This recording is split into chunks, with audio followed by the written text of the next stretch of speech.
Tingnan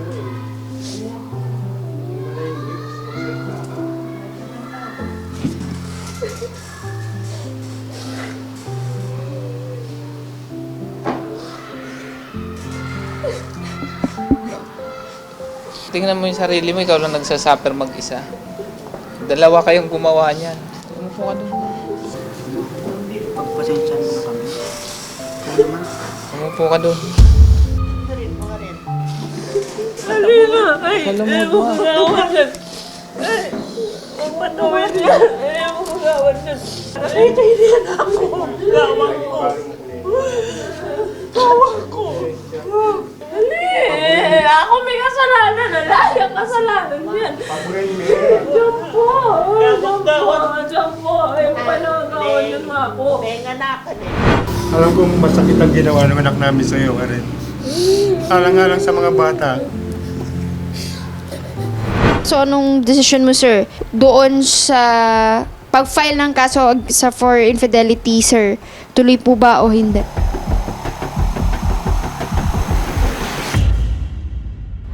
Dumating yung May, sabi niya mag-ano na lang daw kami, co-parenting sa mga bata. Pero daw, tuloy pa rin, magsasama pa rin kami sa bahay. Okay. Tapos, sabi ko bakit may iba na ba? Sabi wala daw. Paano mo nahuli? Kasi po, nung nagdududa po ako sa kanya kasi yung cellphone niya lagi na yung dinadala sa CR. May nakita ako dong message. Good morning, love. Ito po.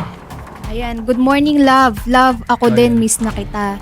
Love, pasend ako ng balance kung pwede kasi may parating akong materyales. Sinurprise visit ko siya nung nito lang, July 13, 2025. Tapos, Kaya nakita ko malaki na yung tiyan niya. Kasi hindi niya sinabi na lumipat na naman sila ng bahay. Tapos sinabi ko yung mga bata. Ayun, nakita ko nga na nagsasama na sila dalawa, nandun yung lalaki. Stephanie, ano bang reklamo mo kay Warren? Alam ng pamilya ko kung ano yung estado niya, ng pagkatao niya. Bakla kasi. Bago pa tayo noon ikasal, sinabihan ka na noon, alam mo na yun. Alam na ano? Malambot nga po ako. Stephanie, ikaw ba yung nagdadalang tao ngayon? Opo, Ilang buwan? hindi po. 8. Oh. Manganganak ka na. Ang ama ba nito ay si Warren? Hindi. Kasi matagal na kami walay niyan eh. Oh, so hindi. Okay, Warren, anong gusto mo mangyari ngayon? Kaso po, walang magbabago. Ayan, sir, schedule natin yan at masamahan namin kayo patungo dito sa MSWDO.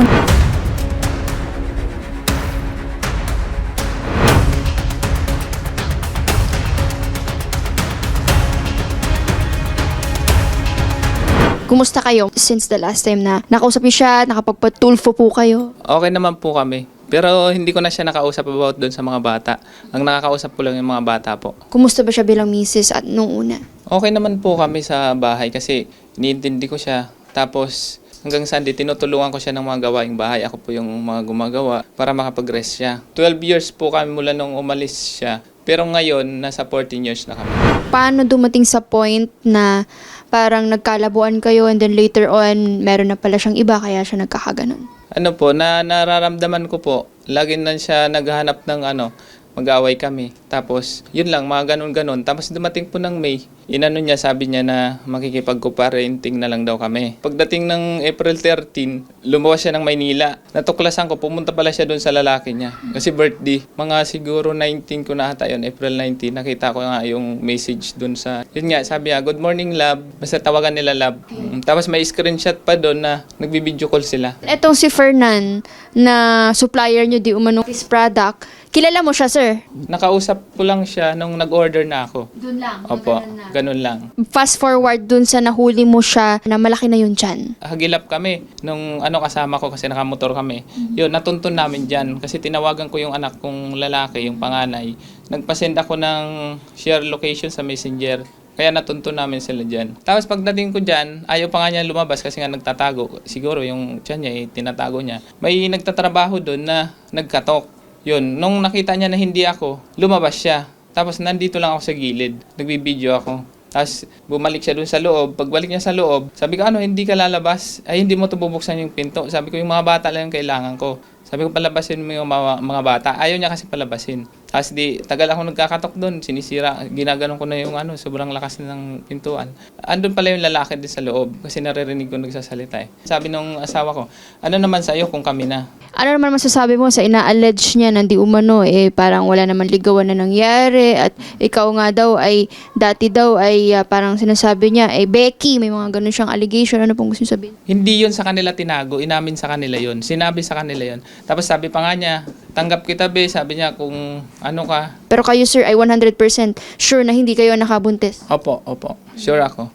Okay. At kayo rin po ay matagal nang hindi na rin nagtalik, tama? Opo. Kailan ang last na may nangyari sa inyo? May, last year, 2024. Magpa-file po ako ng kaso. Yun lang talaga yun. Kasi gusto ko talaga makuha sa kanya yung full custody ng mga bata. Kung ano yung kaya ko, tatanggalan ko siya ng karapatan sa mga anak ko. Meron tayong kasama ngayon, ang mother ni Ma'am Stephanie. So, unahin ka naming tatanungin, Ma'am, nasaan po si Ma'am Steph at bakit po kayo ang nandito ngayon in her behalf? Papanganak po lang niya, ma'am, nung Webes. So, ngayon, Mami, nagsasama po si Fernan, saka si Ma'am. Opo. Kayo ang tumulong ni Papa sa kanila maglipat. Walang nagsabi sa akin, aalis sila ng bahay. Di ba, mag-New Year yun? Ang sakit sa akin pagdating ko sa bahay, para akong binagsakan ng langit at lupa. Tapos wala sa inyo nagkukumusta sa akin halos 1 year. Tapos kayo nyo ang kukumustahin kung ano na ako kasi nandito na ako sa tulpo. Hindi ko alam yung... Alam nyo, wala akong kamag-anak dito. Pero lahat kayo, yung mga kamag-anak mo, mga kapatid mo, ngayon sila lumalapit, nagchat-chat sa akin. Tapos ako pa sinisisi nila. Hindi ko na iniisip yung ng mga bata. Hindi sana makiusap kayo. Anong ginagawa nyo? Sinisisi nyo ako. Ba't di ko iniisip yung mga bata? Bakit yung anak nyo ba, iniisip niya ba yung mga bata? Iniisip niya ba ako? Alam mo, mamamatay na nga ako kung hindi ko alam kung anong gagawin ko kasi layo ng pamilya ko. Ano, ikaw ba talaga ka nun? Oh, di ba kinausap kita dati, tinawagan pa kita sa cellphone. Kung ano man yung sabi ko, alam ko na kung ano namamagitan sa inyo. Sabi ko, kung ano man yung namamagitan sa inyo, tigil nyo na yan hanggat maaga pa. Kasi alam mo, 4 yung anak ko, kasal kami. Tinatawanan mo lang ako, di ba? O ngayon, sige, tumawa ka. Bakit pumatol ka sa may asawa at may 4 na anak? Hindi ko naman po Siyempre po napamahal din po ako dun sa busy kasi ako lagi sa trabaho na kaya Ang tanong natin dito, sir, alam mo na may asawa at may mga anak. Bakit po hindi ninyo pinigilan? Sinabihan na pala kayo ni sir na itigil na. po kung Tapos ang malala, binuntis mo pa. Mga nakailang may nangyari po sa inyo bago nabuo yung bata. Ngayon lang po na yung nagano na po sa sa bahay na Nung umuwi na sa inyo, doon na may nangyari. So, ang tanong ni Kuya, bakit po kayo pumatol? Sinabihan na po niya na itigil nyo, ba't po pinagpatuloy nyo po? Sana po di ko rin po alam kasi iba po kasi yung pakiramdam ko na yun po. Kala ko pa si ma'am nakapag-usap na po sila, maayos na po yung yung opo. Paano usapan sila? Yung hiwalay na po sila na Ready po kayo if ever man na ma-filean ng kaso? Wala po may pagkakamali din po yung kami po. Inaamin nyo na talagang nagkarelasyon kayo na... Opo. So, mahal mo ba si Ma'am Stephanie? Opo. Nandito na po nag-umingi po ako ng pasensya. Nawaran. Humingi ako ng pasensya sa iyo. Hindi mo rin tatanggapin yung pasensya ko wala po akong kasi nasa kanya naman po yun. Ma'am, yung paghingi nila ng apology, matatanggap ko yan. Kasi tao din naman ako, mapapatawad ko sila. Pero yung kaso, hindi ko iurong yan. Tuloy-tuloy na yan. Kasi nga gusto kong mapanagutan nila yung ginawa nila sa akin. Dati tinatawanan nila ako Di ba tumawag ka pa nga sa cellphone? Sabi, ano naman kung magkarelasyon kami na. Di ba, hinamon mo pa nga ako Sabi niya, magpabarangay ka. Sabi, i-record mo yung conversation namin natin para may ka sa barangay, may harap. O di ngayon, ayan na. Kinausap ko siya, nag-usap kami. Hindi na sana kami humantong sa ganito Hindi na ako sana dumating sa ganyan. Kung pumayag lang siya, tinawagan ko siya, mahinahon. Hindi ko siya papakialaman kung magsama sila. Basta nasa akin yung mga bata, ako magbubuhay nun. Kaya nga sabi ko sa kanya, kahit 5 duling, di ako hihingi sa'yo Ako, ibigay mo lang sa akin yung mga bata Ma'am Stephanie, gusto naming malaman, ma'am, ano ba talaga ang nangyari? Inaamin niyo po ba na may pagkakamali on your part? And saan ba nagkulang kaya po si Mr. po sa inyo? Yung misunderstanding po sa amin, yun. Kumbaga kapag may pagtatalo, hindi na agad minsan naayos. Parang ganun po na. Sa misunderstanding, ma'am, yun yung medyo naging dahilan kung bakit naghanap kayo ng comfort from sir. Parang ganon. Opo, ma'am. Bali, dahil supplier po namin siya, siya po yung nagpakilala dahil siya yung unang nakahanap sa kanya. Sabi, kapag may papagawa po ako, i-kontakin ko po siya. Tapos, hanggang dun po yung nangyari na pag-uusap po kapag may order sa kanya, ganun po. So parang ano yun, ma'am, parang nagka-developan na kayo eventually ni Sir Fernan? Parang ganun po. Napag-usapan niyo ba ito, Sir Warren, na may feelings na pala, ganyan? Hindi po. Nung nalaman ko na mayroon sa kanila namamagitan, kinausap ko to eh. Kinausap ko din siya. Hindi pa rin nila tinigil, dinero-diretso pa rin. Tinuloy-tuloy pa rin nila. Ibig sabihin, wala siya pakialam sa mga anak niya eh. Sarili lang yung iniisip niya. Pero may pag-uusap ba kayo na official hiwalay na kayo para na lang sa mga bata? Wala. Ito po yung Anong hiwalay? Ang pinag-usapan lang natin doon sa co-parenting, yun ang sinabi mo sa akin, wala akong choice, tinanggap ko. Tapos sabi mo, tag 10K tayo per month. 5K kinsenas, 5K katapusan. Tapos ganun din sa'yo. Tapos ngayon magre-reklamo, paano kakasya yung 5K? Asa yung ambag mo? Hindi ba nagtrabaho ka? Tapos umalis ka, hindi mo man lang ako in-inform na alis na pala kayo. Kayo, ma'am, ay officially naghiwalay. Sabi mo, kailan po kayo official na naghiwalay? Sa April. So, April naghiwalay kayo. Tapos, kailan ka nabuntis, ma'am? January po. January. Ngayong year. Ngayong year. So, April last year, hiwalay na kayo. Ngayong year ka nabuntis. Kailan nyo po nakilala si Sir Fernan? 2023. So, matagal na kayo magkakilala? Opo, kasi supplier nga po namin siya. Saan yung pakita mo nga na sinabi mo na naghiwalay na tayo? Magkasama tayo April, May, June, July, August hanggang December 2024. November, nabuntis, na kayo nito, nagsasama pa tayo sa bahay. Kasi August ka ng anak eh. Kayo, ma'am, inaami, do you admit na talagang, yun nga, merong pagkakamali on your part? Yun nga po, na kasi, nung nagkakilala kami, tapos, nagkapalagayan po kami ng loob dahil pagka times na may hindi kami pagkakaunawaan po opo, yun po. Sa ngayon po yun nga po yung iano ko sa kanya, humingi po ako ng tawad. Kung tutusin po, matindi po talaga yung pagkakasala namin na dalawa sa kanya. Kadahilanan nga pong kasal po sila. Gusto ko lang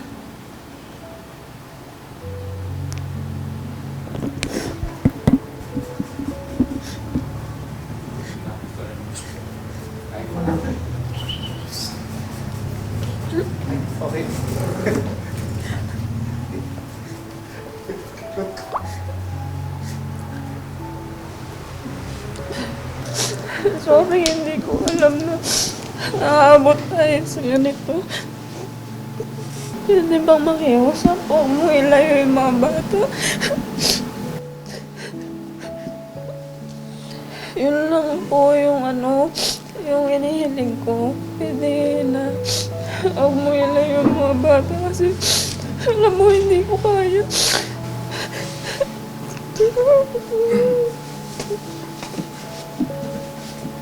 Pwede, ma'am, pag-usapan namin kung paano yung set up. Pero kung pwede po sana huwag niya ilalayo kasi alam po niya na talagang kailangan ko po yung mga bata na Dapat pinag-isipan mo yan. Ito ngayon, nandito na tayo. Be the consequence of your actions. Choice yan eh. Hindi yan pagkakamali. Choice mo yan. Choice mong hindi pumunta ron. Choice mong hindi mangabit. Inuuna mo kasi yung sarili mo. Dapat inisip mo yung mga anak mo. Darating talaga yung time na mamimili ka kung sino yung kukunin mo, yung mga anak mo, yung pangalawa mong pamilya. Dati pa inisip mo na yan. Sinabihan na nga kita, di ba? Kinausap ko kayo. Hindi pa rin kayo nakinig. Ikaw, di ba matapang pa kayo? Magkasama pa tayo. Kausap mo na yan. Pakabastos mo eh. Tinatawanan nyo lang akong dalawa. Ito, naghahamon ka pa sa akin, di ba? Cellphone, kausap mo ako. Nung gabi, ginamin nyo. Ikaw, di ba, tawa ka lang, sabi mo, ano naman kung kami na? Ngayon, akala mo siguro hindi ko totohanin to. Masakit sa akin, araw-araw hindi ko nakikita yung mga bata.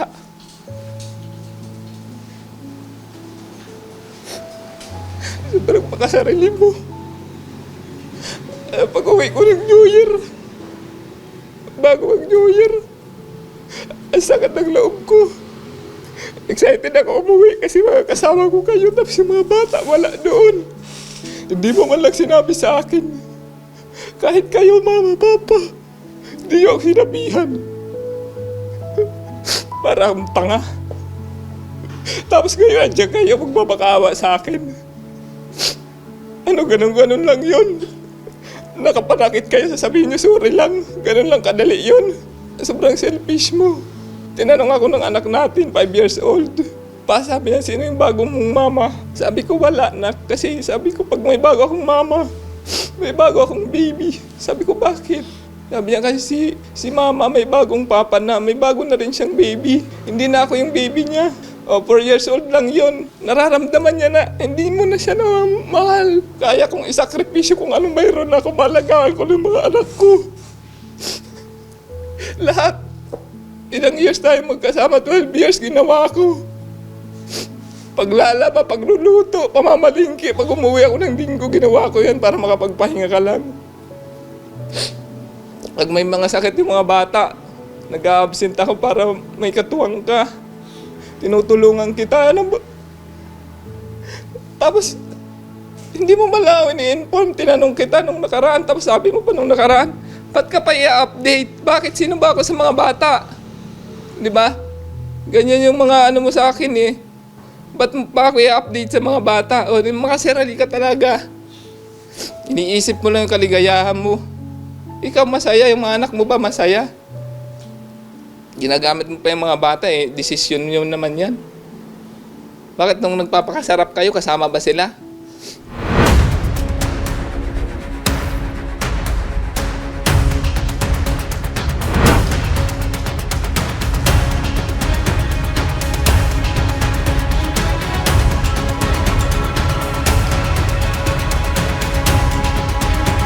Sir Warren, ano po ang gusto ninyong mangyari? Kumusta po ang pag-uusap ninyo ni Ma'am Steph? Kasi siguro medyo, ano pa si Ma'am Steph eh. Medyo baka nahihiya sa atin. Baka sa inyo kanina na ilabas niya ng maayos. Kumusta po, sir? Wala naman siya sinabi. Hindi mo nagsasalita doon. Sabi lang niya, sorry. Tapos tinatanong ko anong gagawin niya. So, Ma'am Steph, ano po ang gusto nyong mangyari ba, ma'am? Kung sa side ninyo, kung kayo ang tanongin. Kung maaari po, kagaya nung pagko-parenting namin nung mga nakarang ano po namin, pag-uusap na iramin po yung mga bata, tapos pagkatapos ng bakasyon, pag wala pong pasok, sa kanya po, ibibigay po sa kanya. How about po doon sa nilapit ni Sir na case nga po ninyo ni Sir Fernan po na eto nga po na meron po tayong third party, ma'am.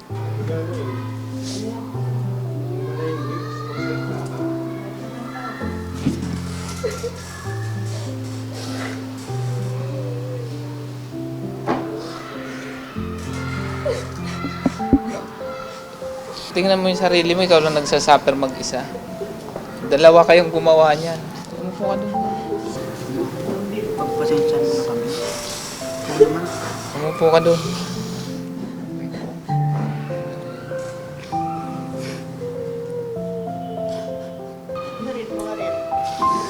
Alina! Ay! Ayaw mo magawan yan! Ay! Huwag matawin yan! Ayaw mo magawan yan! Hindi naman nakikinig yun. Ayaw mo magawan yan! Ako! Hindi yung may gumawa niyan. Para kailangan ako! Gawang ko! Gawang ko! Nakikagawang ko na yan! Ayaw ko na ugawan yan! Ako mo! Anak mo ka, Diyos ko! Diyan po! Ako! Ako mo! Dali! Ako may kasalanan! kasalanan, lahat ang kasalanan yan. Diyan po, diyan po, yung panagawan niyo na ako. May nganakan eh. Ako nga ako sa mga mama po kasi ginaganyan mo sila. Hindi ka na nakikinig sa Basta pangako ko. Sige, anuin mo mga bata. Akong mag-ano sa'yo. Sige, pag gusto mo silang puntahan, kahit dito sa bahay nila, puntahan mo. Sige, basta kahit gusto mong kunin sila. pag ano na lang, sa susunod na lang. Sige. Pero patawarin mo na sila. Alam kong masakit ang ginawa ng anak namin sa iyo, Karen. Alang-alang sa mga bata. Alam ko, Karen, mababa rin ang loob mo. Kilala kita, Karen. Lahat naman tayo nagkakamali. Lahat tayo pwede magpatawad. Basta ibilin lang natin sa Panginoon kung anong magiging resulta. Patawarin mo rin ang anak namin, Karen. Ako gusto ko talaga kunin yung mga bata. Nasa akin yung mga bata. Oo, pwede, Karen. No problema yun. Tapos, magbaliktad kami siya yung magbigay ng sustento. Oo. So, anong decision mo, sir? Doon sa pag-file ng kaso sa for infidelity, sir, tuloy po ba o hindi? Iisipan ko po. Mamaya po pagka nakausap ko pa yung mga bata.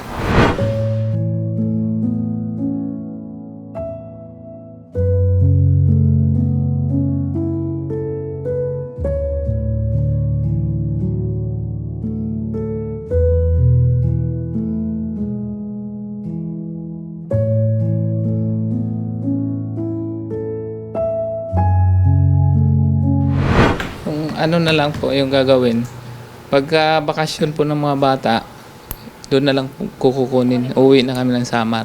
Kasama ko na sila doon. Pumayag naman po yung mga bata. Opo, okay naman sa kanila. At pumayag din sila. Kasi pagka, yun nga, para hindi ko na ituloy yung kaso, payag sila. Sasama na lang sila doon. Ako na mag-alaga sa kanila. Okay. Tapos, siya na lang magsusustento. Kaya, yun, okay, pababayaan ko na sila. Kasi naawa din ako kay na mama, papa niya.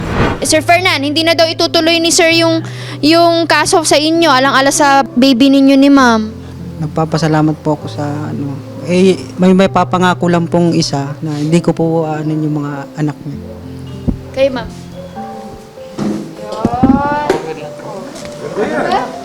Salamat kasi tsaka patawad sa sa kasalanan ginawa.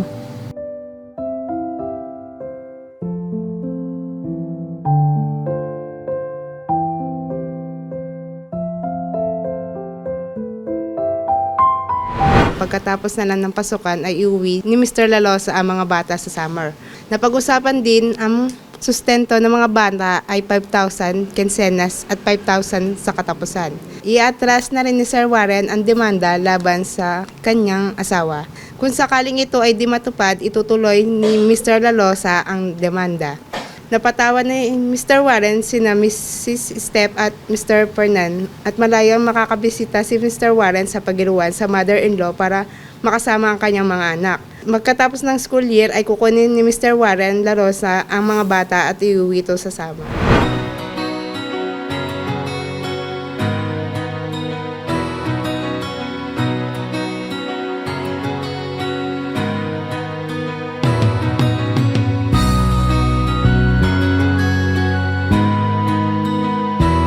Sir Rafi, maraming salamat po. Nasolve na po yung kaso ko. Naayos na po kami. Makukuha ko na yung mga bata. Sana po marami pa po kayong matulungan at malutas na mga kaso. God bless po. Ilalabang ka ng patayon kahit na sariling reputasyon niya ang itaya. Ipagtatanggol ka niya kahit siya ang mapahiya. Ang sarap kapag panatagsan man ng iyong tungtungan dahil merong rapid tulpo ka na masusumbungan. Pag sa hirap ang lahat ay gusto mo ng tuldukan, gagawa ng paraan pa siya ang iyong tinakbuhan. Di lang